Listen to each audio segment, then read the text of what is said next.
The following episode is brought to you by Poison City Brewing, proud makers of Durban Poison Cannabis Lager, the beer that invites you to live your poison.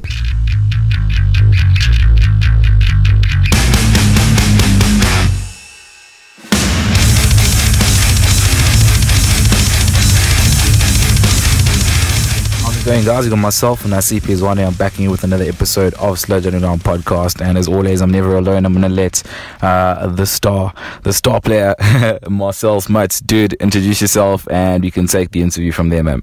Hi guys, I am Marcel, and today we've got Forsaking Fate with us. Forsaking Fate are a metal band from East London, right? Are you guys still based in East London? So we'll start with that as literally the first question. Where are you guys from? Well, yeah, it's a little bit of the best of both worlds, I'd say, because myself and Rory are based in East London. The full lineup originally came solely from East London, but yeah, then we recently sourced Alec on bass, and he resides in Johannesburg. So I'm quite interested in learning, with you guys sort of coming from, East London and stuff, you barely hear much about, the music scene, out there. So you guys having sort of started from there, how would you guys best describe, the music scene in East London? Is it thriving? What is it like? Well, I tell you what, East London itself is a very, very small sort of town. So we used to have quite a bludgeoning scene here. When Reggies was still around, a lot of alternative kids and stuff used to sort of go to that bar. But then Reggies closed, so the scene sort of died a lot, died out with that, the metal scene, There is sort of like a pop scene, but there's not really much live band stuff that actually goes on here in East London, to be honest. But up towards PE, the PE scene is bludgeoning. I mean, I promise you now, we played a show just before the lockdown happened. To have support like that for a band from East London, it was crazy. So it just depends, like how you like with everything, how you. We've got a lot of good. How can I say, a lot of advantages in our game. We've got Dave, Devo, Graphic helping us out. We very hands on with our approach to sort of letting people know about the shows, going out there, trying to get flyers out, trying to make sure people know that there's a show going on. Because if you do put the work in to get the word out, people are going to respond. We've done things a little bit backwards. Usually the one solid thing that we do is the guys from the band introduce themselves and what they do in the band. So we've kind of sort of slotted that around with the first question about being an area. But just introduce yourselves, guys. Sorry, like off the bat, this should have been the first thing. Who are you and what do you do in the band? Okay, well, I'll go first. I'm Grant, and I am the guitarist and the vocalist. Drums and percussion and just all around madness on fucking stage.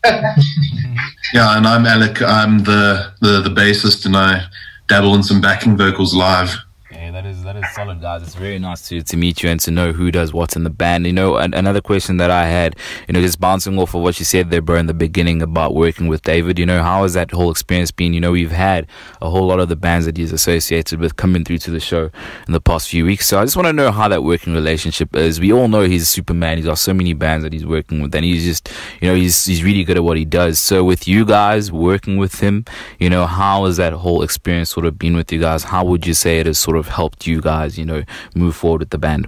Okay, I'll be honest from the get-go. I always thought that we had a very good sort of strategy when it came to media and sort of output and how we approached the whole thing. But then when we sort of signed on with Dave, it was a real game changer. We played a similar type of show prior to that, with the same sort of setup, and the amount of support between not having Diva Graphic and having Diva Graphic was astounding. It was we really had quite a few people to the door. You can actually go see the footage on Facebook. But the thing is, for guys like us coming from a small place, we don't really have a lot of connections We don't, you know what I mean? For us to get into the scene and to meet all the people, it's very difficult.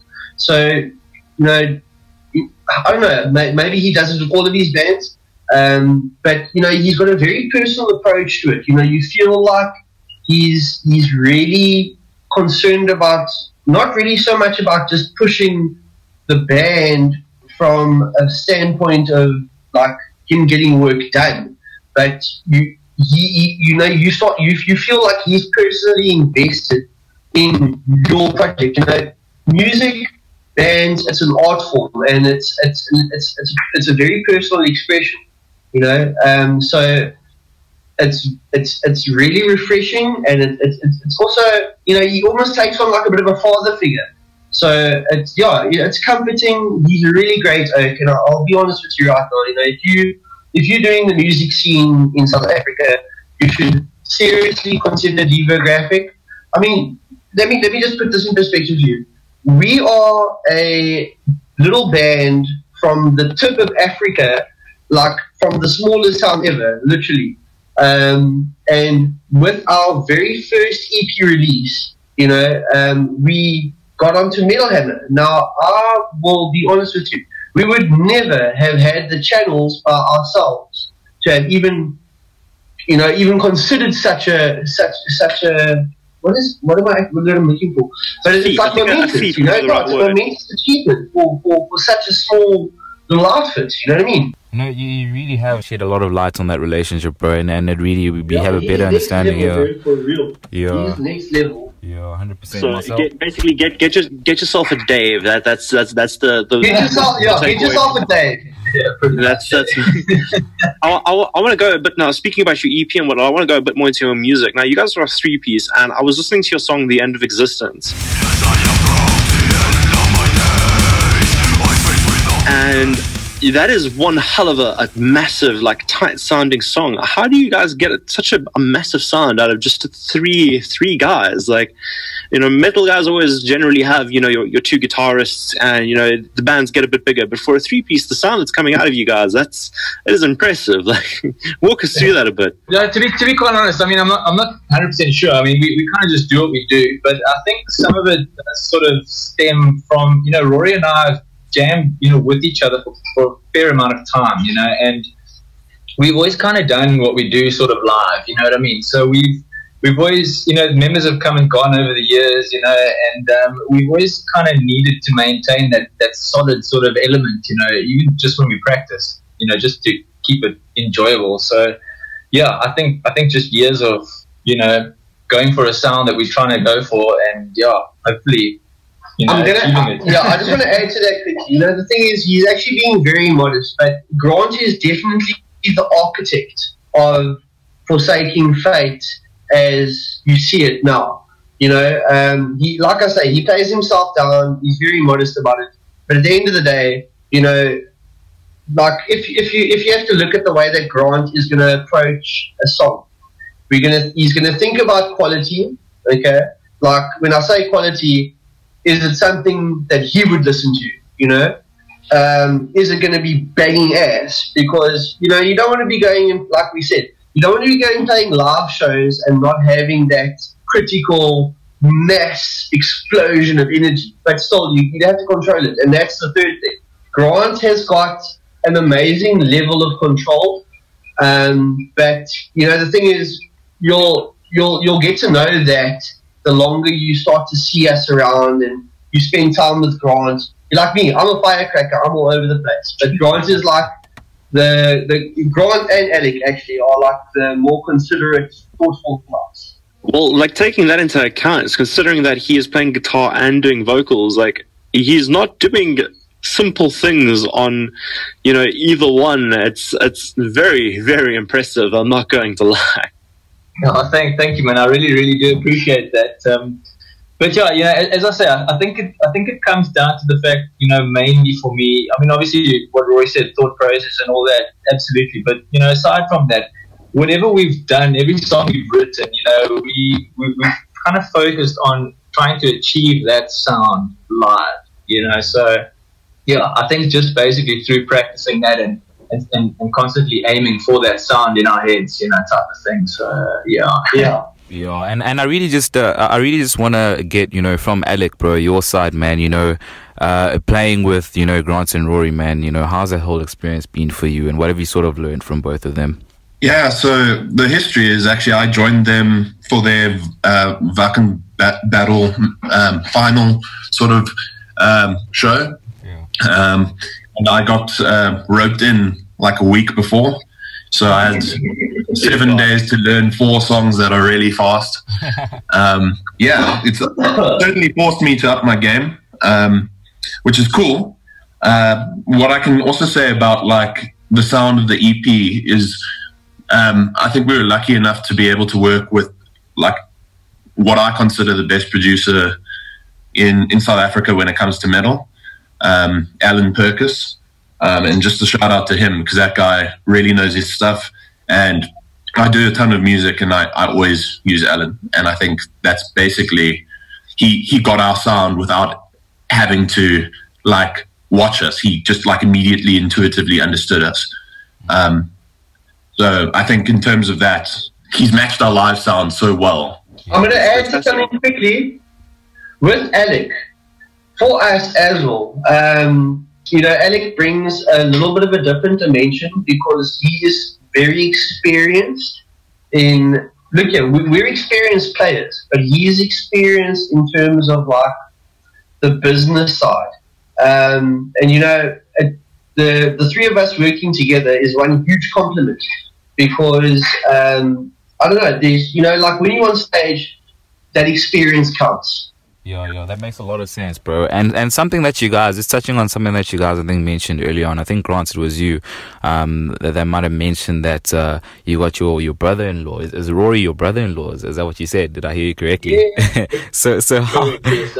So now tell me, you know, how the experience is sort of, you know, being in the same band as your brother-in-law, sort of keeping it in the family, man. Well, I suppose what makes it a lot easier is we were friends before we were family. So, yeah, I mean, obviously I'm married to Rory's sister. And, I mean, yeah, we were, you know, we knew each other many, many years ago and then kind of all found each other again, you know. Yeah, when everything sort of started again, you know. So, yeah, it definitely made it a lot easier. And I think us going sort of our own ways and coming back, you know, we were definitely bringing new things to the table. And yeah, dude, it's just fun, man. I mean, we love jamming live, and yeah, we just get each other as well. So yeah, just makes that whole sort of just makes everything tighter in my opinion. Yeah, you know, you're with the right people when you can communicate through eye contact alone.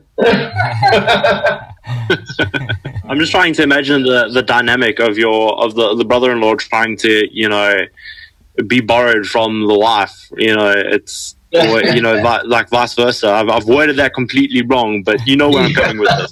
Like, nah, she's totally cool. Dink is like, yeah. She's super cool, man, and she knows what I love, and yeah, she lets me go for it. So that's awesome, you know, from her part. I tell you what, she got me into Manowar and Slayer, and the first album she brought was fucking Seasons in the Abyss. So yeah, she's cool.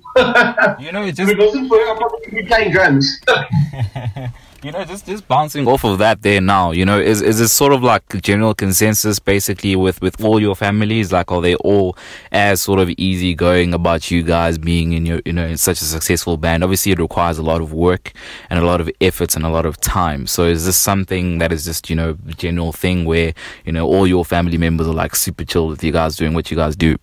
Yeah, I think from my side, I mean, my sort of family is slightly more conservative, but very open-minded. So they may not necessarily be directly into what I'm doing, but they're completely supportive and not put off at all, you know. So that, yeah, it's a massive help. Yeah, my family is totally supportive as well. Look how initially I think my mom was a little bit, but I mean, this is like getting into metal at like 13, 14, you know, I think she was a little bit like worried, like, hey, you know, if you've seen the Manowar If you've seen the Manowar Triumph Steel cover, yeah, she was like, whoa, yeah. But otherwise, yeah, no, it's cool, man. You know, like once she's sort of seen that it is, you know, it's metal. It's not, you know, it's not about symbolism or any form of typical sort of religion or anything like that. It's like anything in life. It's what you personally subscribe to. So if you're going to subscribe to the pentagrams and the like overboardness, then that's what you're going to do. But I mean, we like I say, like Ron says, we're all about the live show, and we're just a live band that loves to party and play shows. I'm really lucky. My fiance is probably a bigger metalhead than me, and you know, her and I are in other bands as well. So like, she understands the whole touring vibe. Yeah. Sorry. I just wanted your fiance is in a band as well. Yeah, she's in a death metal band called Momentum, and she's also in a progressive death metal band called Nerve Zero. We both damn, that's unbelievable, man. That sounds like such a power couple, like sort of thing, man. That's amazing. Yeah, that is solid, bro. Now, just busy taking it back now to where it all began. You guys did say that Alec, you know, joined you guys like recently and stuff. I just want to look back at you know, East London back in the day when you guys, you know, started the band and whatnot. Who were the, you know, original members, and how did you guys sort of, you know, come about sort of getting this band together and forming, you know, Forsaking Fate? Well, you know, as I mentioned, Rory and I have kind of been jamming for many years. So, you know, there were you know, a few projects, various projects along the way. Some of them got a little bit more sort of out there, some of them a whole lot less, you know. So yeah, we've had a little bit of a roller coaster ride, and you know, members in East London, it has been difficult. I won't lie, without going into too much. Spill all the beans, man. This is what it's for. This is the platform. Yeah, exactly. It's not that there's a lack of talent here. You know what I mean? We just find that it tends to be a little bit of a commitment issue. But yeah, I mean, you know, so as I say, we've been going for a long time, and I think roughly 3 years, maybe a little bit more now, is when we decided to start this particular project. So yeah, pretty much. This project actually started out as a 4-piece. We had 2 local guys here, a bassist and a dedicated vocalist. So I was originally only on guitar. Yeah. But as I mentioned before, things just didn't sort of pan out once again. So then obviously I had to take up the vocal slack, and then we had another bassist who was fairly committed, and he kind of left the project shortly before the Wacken Metal Battle final. And obviously, you know, we met Alec through previous shows in Johannesburg, like the year before. He was running a couple of events called Ragnarok, and since then we've been quite, you know, we've been continuous contact. So he just seemed like the obvious choice there to try and assist us, and he definitely pulled it out of the bag. Yeah, out of nowhere actually, and he rocked that stage too, with like a sore back. That's incredible though. So you guys got through to the final of the Battle for Wacken, and if I'm not mistaken, you've also managed to get yourselves a SAMA, South African Metal Music Award. Correct. As I was mentioning, you know, the various projects that we had prior to this one, the one that we actually wanted was Best Newcomer. I think for the very first year that the SAMAs actually were held, we got Best Newcomer for a band called Amidst the Ashes. So you guys have, so you all, like you were saying, experienced players. You've all been in relatively successful bands as well in the past. Well, I don't know how successful our previous bands were. You know, well, sort of. I mean, some of, you know, like I say, you know, with me initially, now we're going back to like Witch Doctor record days. I was in a band and I played with Rats and Architecture of Aggression. Now the members of Rats are Hani and Chris, and then they now play for Borgasm, you know, and that sort of translated in later years to look at there's this running joke in Joburg about me and all of the metal bands in East London for the last like 10 years. Like, all of the metal bands in East London are all the same members, just with different names. So, Oh, you're the drummer, right? Yeah. Yeah. So, You know, that whole joke about like protect the drummers because you might, losing one might affect like 30 to 50 bands. You're basically that drummer. You're where that originated from. Well, yeah, I think so. The thing is for me, I've always had a passion about doing metal and being being the unique dude in my area. Like no one else in East London, I feel, has committed themselves to the craft of metal and heavy music or rock music, any form of like something that's not Afro jazz. I don't feel anybody's committed themselves to anything like it. I feel sort of not like it's like my job to do it, but I enjoy it and I want to do it. So, I've been doing it since I was 14 years old. I'll tell you what, myself and Grant go this far back. He used to play for like a rap rock project years ago, and I was so like hit up about just being known to play the drums. They did this massive battle of the bands, and when they were finished, I jumped up, disrespecting their drummer flat out, just going up and doing a solo. But the thing is, like I'm not scared to jump out and put myself out there, sort of thing.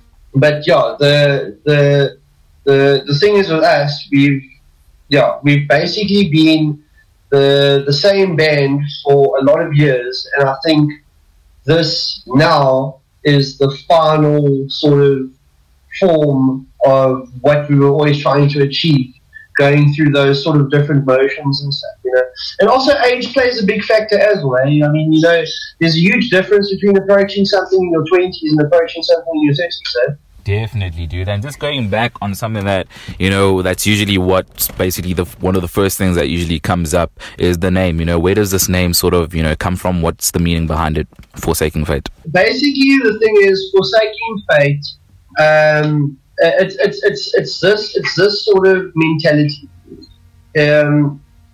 If, every single person is capable of greatness.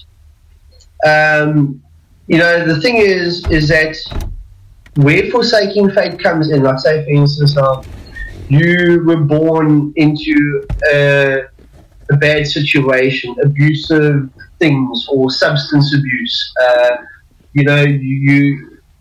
There's a lot of problems that people can face through life inherently, and it also sort of comes from a personal standpoint where we've had a lot of personal issues, a lot of personal problems that we've had to deal with and sort of had to come through.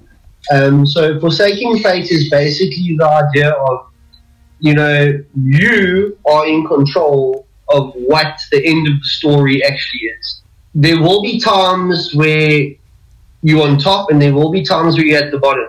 But the thing is to keep in mind that you are in control of the fate. So therefore, forsaking the predetermined fate. That has to be one of the most well thought out band name descriptions that we've ever actually had on the show, if I'm going to be honest with you. Yeah, definitely. Oh, wow.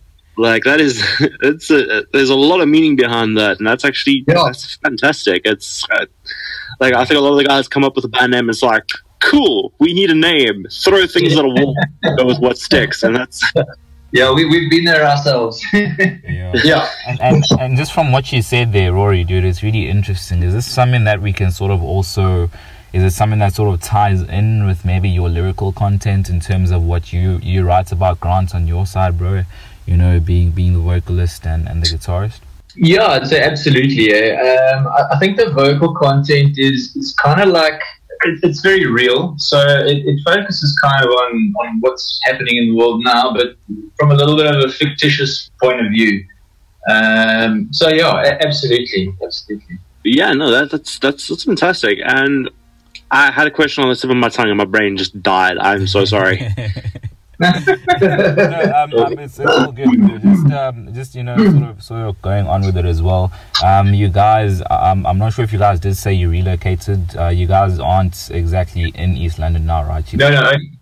Only Alec is based in Joburg. Myself and Rory are still in East London. Okay, so then how do you guys sort of work your way around that? Do you guys have to sort of arrange that you guys maybe get together in one place, or is this sort of like just a lockdown situation type thing? Like what's the situation? No, well, I mean, with East London scene being the way it is, there's not many venues, especially for metal. There's absolutely no metal scene. There's no fitting venue for us to play live currently. So it's been like that for a little while, and we kind of adopted the mindset that if we actually want to get anywhere, we need to play, throughout the whole of South Africa. So that was kind of the approach that we adopted. So we played a fair amount of shows in Johannesburg. And prior to lockdown, we were starting to just take our EP throughout the rest of the country. We had shows playing for Cape Town, Durban, and you guys were going to play the Pit at the Polo event, eh? Exactly. I mean, we were so bummed about that. So we're so stoked to see you guys because we would have been there as well. We would have been watching that one. Oh, really? Are you guys from Durban? Yeah. Oh, that would have been a banger, man. Yeah, I reckon it was going to be a fucking crazy show. It was. Yeah, Matthew Howes is actually the vocalist of the band that me and Nasipe are in. So, really? That's that Thorns of Ivory. Yeah. Yes, that is correct. Yeah. God. Thorns of Ivory! Connection made. Yeah. Fuck yeah. I just love that just got cut halfway through. That was probably my favorite part of this. we would love to play with you guys. I mean, damn, it's like I said, I've been listening to your tracks, and it's absolutely fantastic. So I'm really stoked to see you guys live. Like, I can't wait for it. And if you guys are saying that a lot of it's to focus on the performance, I cannot wait for the vibe, because your music is damn good and damn entertaining, and I can't wait to see what you guys are like on stage as well. Oh, thank you, man.